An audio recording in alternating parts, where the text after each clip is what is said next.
जैसे यहां पे जयंत चौधरी जी ने कहा कि स्पीड बताती है कि फिर एक बार फिर से देश के अंदर मोदी सरकार आने की अभी से लोगों का उतावलापन भी दिखाई दे रहा है। बहनों और भाइयों, आएगी भी क्यों नहीं? जो हमारे पूर्वजों को सम्मान दे, उनका सम्मान तो होना ही चाहिए।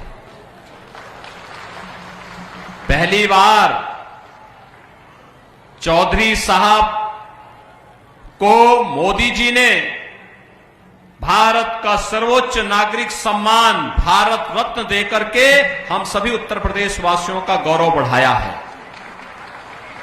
चौधरी साहब ने इस बात को कहा था, भारत के विकास का मार्ग खेत और खलिहान से होकर के जाता है। अन्नदाता किसान का सम्मान होगा तब भारत का सम्मान बढ़ेगा। और यही तो कार्य प्रधानमंत्री मोदी जी ने किया। उन्होंने अन्नदाता किसानों के लिए अनेक योजनाएं प्रारंभ की। आज परिणाम हम सबके सामने है। आज हम सब उसके बारे में देख रहे हैं।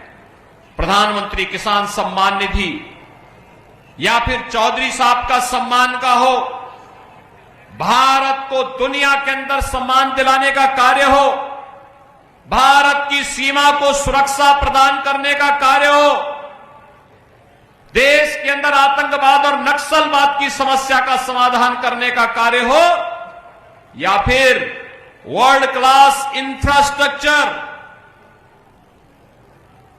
12 लेन का expressway, rapid rail, metro, IIT, IIM, medical colleges की श्रृंखला, एम्स जैसे संस्थान, वर्ल्ड क्लास यूनिवर्सिटीज की स्थापना, हर घर नल की योजना, ये तमाम ऐसी योजनाएं हैं जो नए भारत की पहचान बन रही है। यहां पे अभी चौधरी साहब तो अपने संबोधन में राम राम कह रहे थे, और आपने परसों अयोध्या में रामनवमी के दिन देखा होगा, रामलला का सूर्याभिषेक हो रहा था।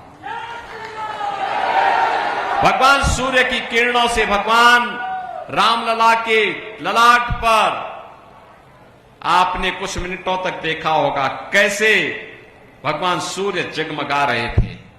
ये हमारा भारत उसी सूर्य की तरह जगमगाहट करते हुए हम सबको गौरवान्वित कर रहा था।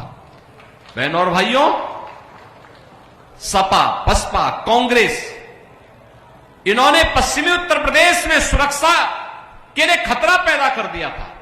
न बेटी सुरक्षित थी, न व्यापारी सुरक्षित था।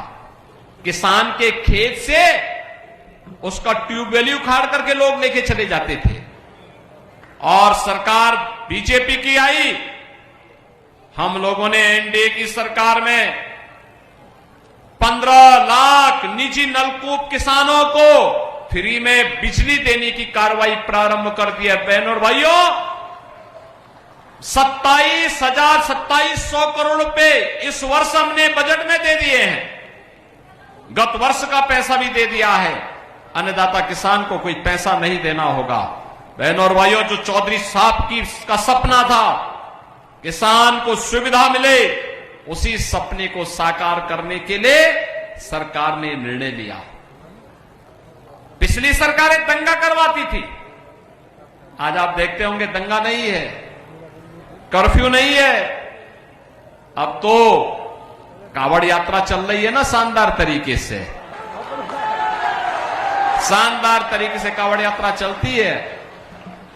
और हम लोगों ने कह दिया कि भाई देखो, बेटी और व्यापारी की सुरक्षा पे अगर किसी ने सेंध लगाई, किसी ने खिलवाड़ किया, तो अयोध्या में तो रामलला विराजमान है, लेकिन उस माफिया और उस अपराधी का राम नाम सत्य है, तय है। इस बात को देख लेना।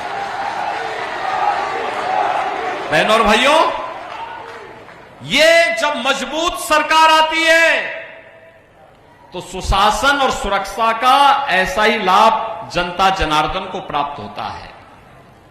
और देश के अंदर आज जो आवाज है कि फिर एक बार, फिर एक बार, फिर एक बार, अब की बार, अब की बार